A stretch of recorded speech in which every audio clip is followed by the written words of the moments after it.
Welcome back. You're still watching Nile Cruise, and experts urge countries to use education as a tool against terrorism. Currently, there are estimated 300,000 children intimately involved in warfare and violent conflict worldwide. While the United Nations drafted a treaty in 2002 that bans governments and rebel groups from recruiting or deploying anyone under the age of 18 in armed conflict, the truth is that in modern warfare, children have become considered an economically efficient alternative to adult soldiers. We'll be discussing this topic and even further thoughts around the terrorism and the children being abused for such incidents. We are joined with Professor in Faculty of Education, Professor Nabil. I'd like to thank you very much for joining us, sir. Professor Nabil, how can we change the mentality of using or abusing children and educating the society in terms of child abuse and as well, of course, in terms of religious tolerance too? Well, before I have the answer for this, I'd like to express my sincerest condolences for the families who lost their beloved ones, the martyrs of the policemen or the armed forces men, and all the Egyptians at large. As to your question, children are the young men of the future. Yes. And unless we really bring them up on solid basis of educational, moral, religious, sound religious bases, they can be easily affected by, and the result, I'm afraid to say, catastrophic. So it is our parts as parents, as people of religion, as schools, education in general, clubs, media is involved as well, to take care of such sector of the society, because as I said, they are the future young men who can be exploited in an ill and evil way to be used as terrorists. They are bombs that will be exploding in the future. Yes. So, sir, the recent attack by the two suicide bombers against two churches in Egypt, how did you view these incidents? Because it touched a lot of people in Egypt, and the incidence is repetitive. It's not the first time to see this. How did you see the incidents and the reactions, towards this brutal attacks against, churches in Egypt? I like the word you used right now, saying brutal attack. In fact, the world has known the law of gravity. That's what I have read recently. When one apple fell to the ground from a tree, but thousands of murders fell everywhere, and the world, I'm afraid to say, hasn't learned the law of humanity. So these people are really inhuman. I mean, the terrorists or the criminals. They are mere criminals. I would like to address some questions to them. What they have done, does it help prevail peace, tranquility, friendship, good relationships with the people in general, whether in one country or the whole world? Do they have firm belief that they would go to heaven and not any other place? Maybe they are dead sure of that because of the brainwash that happened to them. I admired a caricature published in one of the Egyptian newspapers saying that somebody with a brain and the explosives around his waist, and the caricaturist wrote, the brain is more important than what's down around his waist. So that's an expressive idea that we have to spread, that we have to deal with the brain. God Almighty has given us the brain not to lock it, but to unlock it and use it peacefully, not in other terms. I also admired the recent measures taken by President Sisi and the people in charge when they issued the establishment of the Supreme Council for combating terrorism and, which is more effective, extremism. And we have to put so many findings under the last one. Plus, of course, the law of emergency, which to be effective against the outlaws. Those who are outlaws are to be punished. Yes.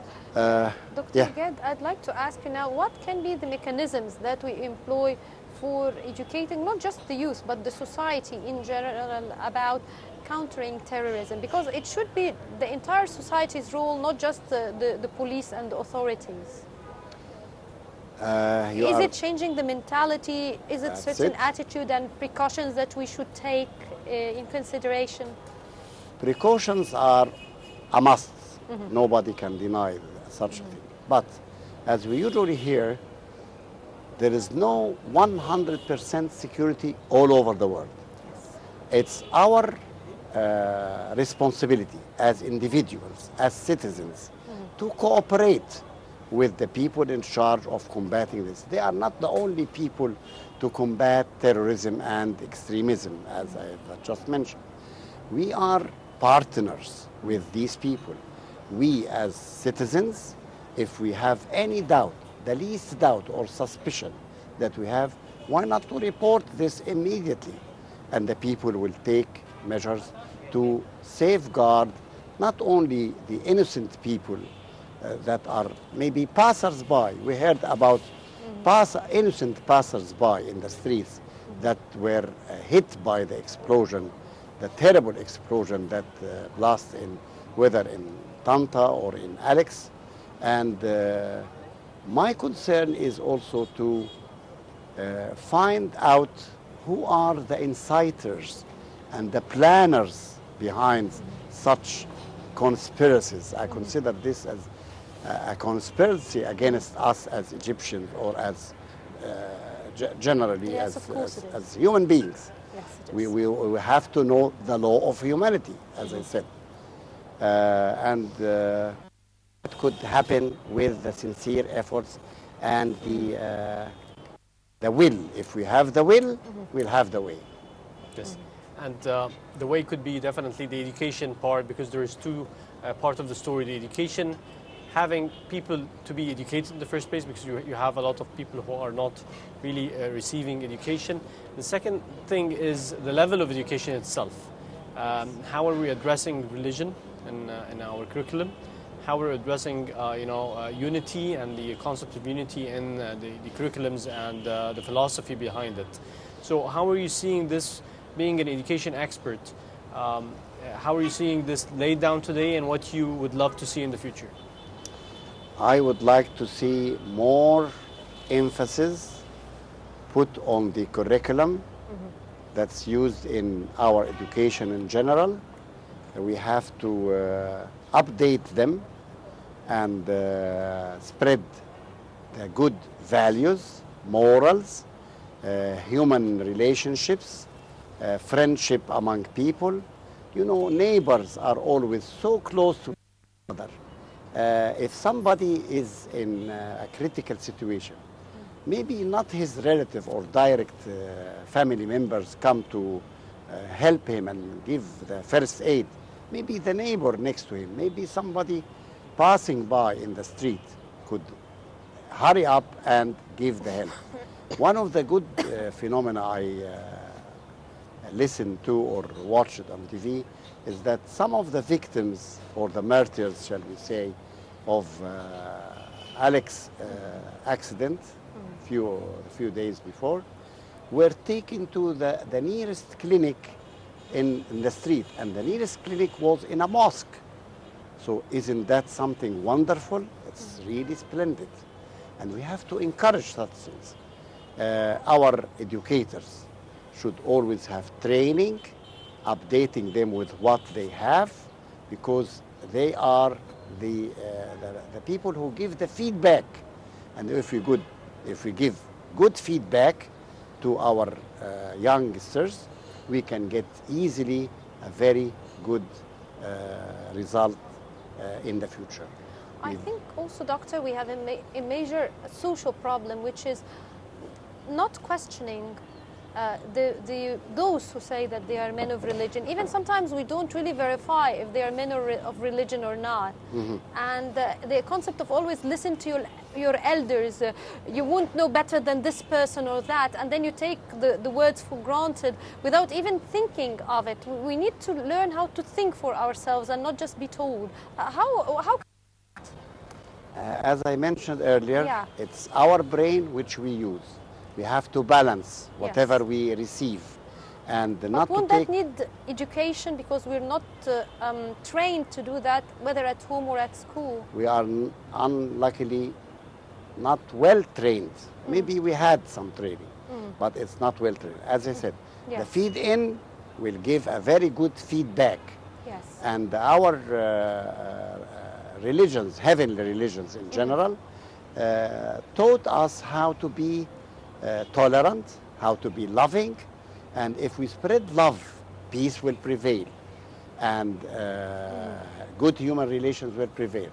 I admired something I heard in the news recently, that Pope Francis of Vatican, in spite of what happened recently, he insisted on coming to visit Egypt without any fear, and this is something, a very good thing. All presidents, kings, and heads of states in the world actually sympathized with us. And it's not the matter of sympathy, but of support. And everything will crystallize if we have the sincere efforts, if we have good education, if we have good training, and the word good is maybe something elastic. I mean effective training. Yes. And to let the students take what we call now the critical thinking. If they receive something, as you just mentioned, from the elders, we don't object to what they say. However, God has given us this brain to use it and weigh and balance the matters in a sound way. Yes, it's beautiful that you made it very simple, because it's all, yes, based on love and peace. Unfortunately, we usually go really far from those two words, and hence we have a lot of issues and conflicts all around. Now, security is becoming a real concern worldwide, and it is a topic to be on thought for, going forward. Hopefully not, but it is a fact today. Do you think awareness should be also of education somewhere or another? How we can, teach children to be aware of incidents that might end up towards a tragic incident, or so on and so forth? I do agree with what you have just mentioned 100%, that spreading awareness and morals, values, human values in general, not only by the education, but as I said, parents and the other establishments I mentioned before, like the mosque, the church, the club, the media in general, because the media, or particularly the TV, is the easiest and the most straightforward means for spreading such ideas. Why not to have programs spreading awareness for general things, not only for the peaceful friendship between members of the same society, even for cleanliness, for respecting the elderly people, for respecting traffic rules, whatever. There are so many issues that we have to respect, and if we respect these issues, I think we will gain respect from all over the community and the world as well. From your field of expertise, Doctor, what's the most challenging issue in terms of changing our educational system? The most challenging issue could be the updating the ideas and coping with the most up-to-date trends in the whole world. We now live in a fast-growing world. Electronics are everywhere. I'm happy to hear that the Ministry of Education is now spreading or distributing, I think, some of the iPads to the students. And when the net is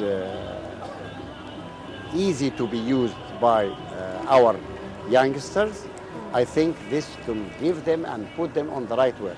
If there are some irregularities, we have to have a red line not to exceed it. Yes. So I say that the internet is okay and the programs in general are okay, but there should be certain limits and nobody is off limits. Yes. And what would you, a message that you want to say to Egyptians today, given this incidence in churches and it's an ongoing try to create, conflicts, what would be your message to Egyptians today? My message to the Egyptians is, as President Sisi just mentioned, be firm, have faith, don't hesitate. We have good solidarity, and my own message is that those who are martyrs, and they were, for instance, those who were celebrating the Palm Sunday last Sunday in Tanta, and they were having joy, but I'm dead sure they have more joy in heaven, not on earth. And God would comfort their relatives, the people around them. I also admired a lot when so many citizens in Alex, whether Muslims or Christians, I don't like this word, I say Egyptian citizens, they had a march with lit candles. And this is a very good sign for the youngsters. I said that we can teach them that this is a civilized sign. We are a civilized country, not uncivilized, unluckily, as some enemies are trying to implement on us. Yes. We have good wills, and the good wills will end at good results, God's will. Well, we hope so as well. Thank you very much, Dr. Nabil Yad, Professor of Education. Thank you very much for this interview. Most welcome. And now we will be going out to a quick break and we'll be back, so stay tuned.